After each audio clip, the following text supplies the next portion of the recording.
Hey everybody, it's Lebo with Lebo's Pinball. I actually helped out with an arcade a little while ago. Well, I'll say a little while ago. It's been a year or so ago. I was helping out with a local arcade, fixing a few little things, and a question that would sometimes come up with some of the players are like, "Hey, these are players that are not used to pinball. Say, hey, I put my quarters or my tokens in, and the stupid thing didn't work." They didn't know to come up there and press the start button. You know, in some of the games that have been made over the years, have an illuminated start button. You put your coin or your credit in, your token in. As soon as the game is ready to go, you'll have this light flashing here. It's like, hey, start here, press this button, and we're ready to rock and roll. Well, some of the games have been designed where they come that way. In fact, games like the Williams WPC games like My Getaway and or Junkyard, it's a WPC 95, they've come that way. But games like the Williams System 11, they have a different start button that's kind of designed in a way where it's really kind of hard to retrofit an illuminated start button in there. I've actually on my Williams Firepower, which is all the way back to 1980, a System 6 game, I was able to put in a start button that was, it wasn't any kind of pinball particular part number, but I was able to go make something work for that. And I've thought before, it's like, that'd be kind of cool to go do that on other games. So, and I'd like to do it on the System 11 stuff too. Not really sure how to do that, but while I was at the Pinball Expo in Chicago, I stumbled across Rocket City Pinball. They had a booth there, and they had a lot of really cool things for sale. One of which was illuminated start buttons that you could add in or swap out on certain games. And I thought, hey, they had one for Turtles, but it wasn't for the Data East Teenage Mutant Ninja Turtles. It was the newer Stern Teenage Mutant Ninja Turtles. Totally different design, right? Well, I got thinking, it's like, it would be cool if we could somehow find a way to make that work here.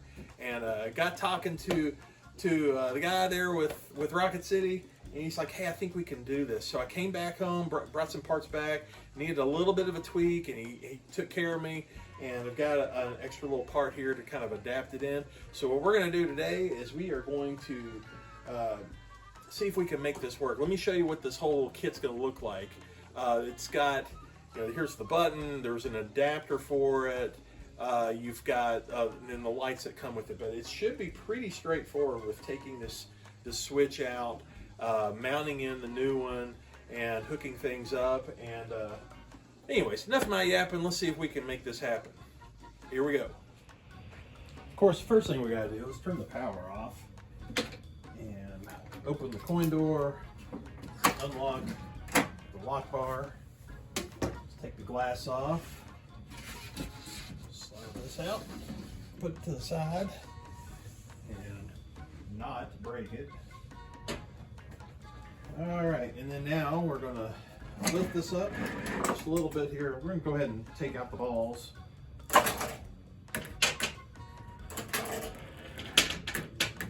This game's got 3. All right, and then let's move this playfield forward a certain point here, and let's go ahead and just tilt this back. And now we're going to dive into the start switch. All right, here, so inside the cabinet, taking a look at here at the red start switch button.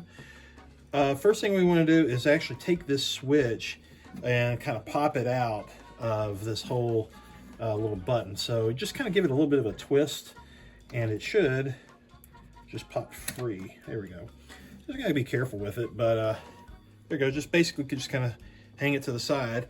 Now there's this black nut. I've got my finger here to kind of, I'm just pressing the button to kind of hold the red button still. And I'll just unscrew this black nut, real straightforward. And all right, now we're gonna slip this out. All right, so we've got the old nut out of the way. Now let's go take a look, see if we can get the other pieces here put in place. So here's the old button that we took out, and here's what's new that's going to go in. This thing looks really cool. It's got the whole design for the whole theme of a Teenage Mutant Ninja Turtles. So what we got to do here is, let's, of course, take this nut off like we did on the other one. But before we can just slip this in, This is the piece that's going to make this work for data east. Now it's got to go on here just like that. See how this is faced that way and not that way. And I'll just slip this nut back on here for now. This is a replacement piece that holds the switch. So the switch is going to snap into this whole this area here. But notice that it's also got a bulb. So that's what's going to illuminate the button once this is all pushed back in place. The way it gets its power, just using this little connector, it will tie into this replacement bulb, of which by hooking this in here, this will go in place of the existing bulb that's on one of the coin slots. And I've also got, there's this other bulb that came with it. That way it balances out. Both coin slots are going to be green, and then the button itself is going to be green. So that's the plan. Let's go get it done.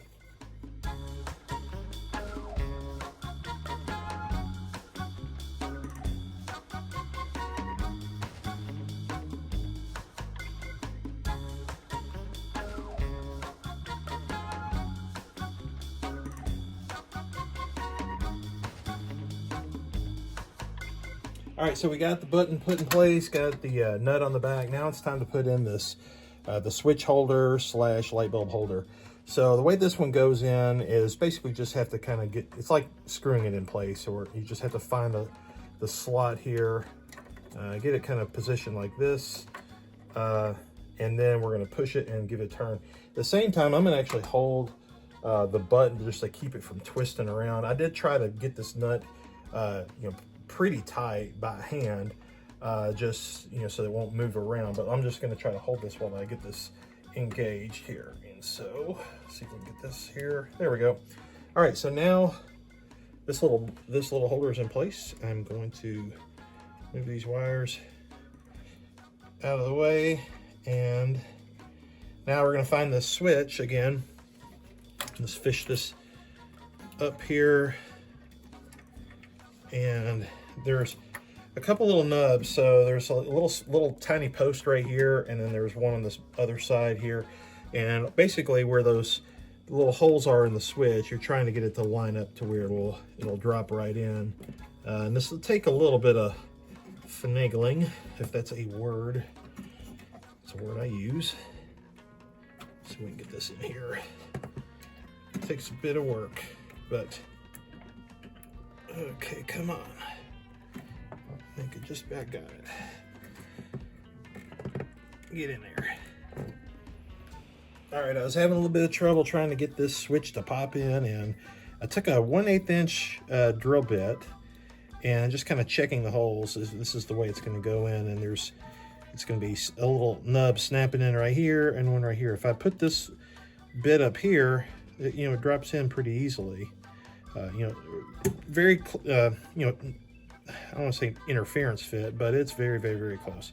This one, it's a bit tighter. So what I'm doing is I'm just taking this bit and just kind of boring this out just a little bit. It doesn't need to go very deep because that little nub doesn't go in very deep. But I don't know why that was the case. I don't know if these are made just a tiny little bit smaller for some reason. Maybe they're keyed a certain way. But we're going to give this a shot. I think this will probably work out fine now. I can actually kind of test fit this. It's going to be like that. Let's see how this drops in. Might still need to go just a little bit more, but it's definitely fitting better than what it was just moments ago. So I'm going to clear that out just a little bit more, and then we'll finish dropping this in. All right, now I think we got it. Let's try putting this switch or holder thingamabob back in place one more time. Push this down, get it rocked in there. There we go. And now let's try doing this again. Hopefully this will cooperate a little better than last time. One thing I'm a little worried about, I keep bending these wires back and forth. It wouldn't surprise me if one of these comes loose. I need to probably be mindful of it. Here, cuckoo clock back there is the junkyard is telling me that it is midnight, and that is right, it is late. I'm working on trying to get these projects done here. All right, I'm trying to be really careful because I just don't want to break anything. All right, feels good. I got the bottom one engaged, and now we're rocking the top one forward, and there we go. Looks like it's all in place now. So, and as I push this start button, I can feel it and hear it clicking the switch. So I know that the switch is good, it's getting activated. So now we gotta do is gotta take this wire, and we're gonna be basically hooking it in right in this vicinity. If it's too short, I may have to add a little extension, but I don't think I'm gonna need to. So let's just see if we can get that all sorted out. All right, so here we are on the back side of this coin door, and here's where I was talking about trying to feed the wires. You got the lights on each one of the coin slots. So we're gonna take this one on this side. This little slide, it just slides off here. And with that slid out, now we can take this bulb that I had in there previously. Now we're going to take in this new bulb. And of course we got always got to bend these little wires out to make better contact. I don't know why they don't ever just come that way, but all right, let's pop this in. And then now, this is a frosted bulb, which I tend to like the clears just generally better, but it's just the only way this comes. Let's see if we're gonna be able to get this to fit in here. Yeah, this will fit. Okay, so this little extended piece here, we're gonna push that in, and there we go. So that I didn't have to slide this all the way because I don't want it to have to push in there too far. Let's see, if I were to actually hit this coin button, I might have to see if I can play with this a little bit. I might want to make it to where I might even twist this around to kind of just shorten it down a little. Yeah, that's probably a good idea. I'm twisting it just to make it a little shorter. All right, now let's put this in, position it that a little bit better. Yeah, that's better. See, before that was kind of hitting the bulb. All right, so here's this wire. I'm coming up this way, and we'll go ahead and hook this in. All right, that should be done. While I'm in here, I'm gonna go ahead and take out this other bulb. Since it was a clear bulb and we had to put in this frosted adapter bulb, I'd like to make it consistent because I think the clear might look it's gonna illuminate just a little differently than having it diffused with a frosted lens. So anyway, so let's put this in. Now we're gonna slip that, and we'll try to push this kind of far in to get it to engage similar to about the depth of where that other bulb was ended up. Looks like it's a little bit different. I'm probably gonna have to zip tie these wires here, but let's just go ahead and kind of test things and see how it looks. Teenage Mutant Ninja Turtles! Okay, yeah, looks like it turned out pretty good. There we go. Nice, cool little illuminated switch. So I'm gonna go ahead and button up the wires, and we will call this project done. Right, so the wires are all zip tied in place, and you know, kind of out of harm's way from getting pinched in the door. Everything looks cool. The only thing that I wish that this would do, it would be neat if I could get this light to blink. So right now it's just, you know, it's just on solid all the time because it's just tied, you know, to the coin door lights. I don't know, I'd be thinking to see if a way that could be done. I know that there are blinking bulbs you can get from Comet Pinball, but I just checked and they don't have them in green. They just got, you know, the different white colors, and then there's a red and a blue, but that's okay. If I never do change that to blinking, that's fine too. But yeah, if I could find a way that whenever the game is ready to take a credit, that would be cool if we could make that go to blinking. But I'll have to think on that, see if there's a way. Otherwise, we'll just stick with this, and this is very cool. So thanks for watching, and see you next time.